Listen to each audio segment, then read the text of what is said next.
তুমি যদি recently social মিডিয়াতে একটু অ্যাক্টিভ থেকে থাকো তাহলে তুমিও নিশ্চয়ই দেখেছো যে রিসেন্টলি ফেসবুকে একজন সিঙ্গার এবং ভ্লগারের একটা লাইভ ভিডিওর পর থেকে ইন্টারনেটে তাকে নিয়ে চর্চা শুরু হয়েছে। লাস্ট কথা হচ্ছে আমি ভালো নেই, কাল বাদে পরশু হয়তো কিছু একটা নিউজ হয়ে যাবে আমাকে নিয়ে, মানে লাইক এরম হয়ে গেল, ওরম হয়ে গেল, সেরম হয়ে গেল।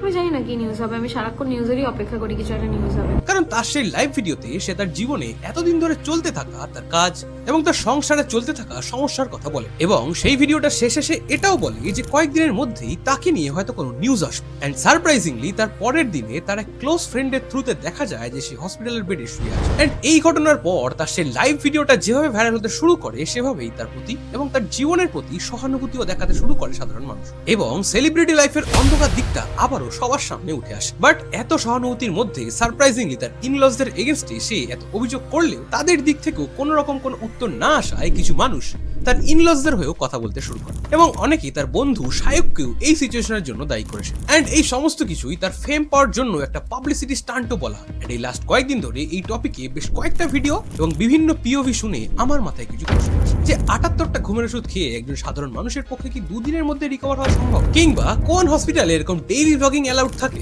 তাহলে এসব কি সত্যি বেশি বেশি ভিউজ পাওয়ার জন্য আর সিম্পেথি পাওয়ার জন্যই ছিল?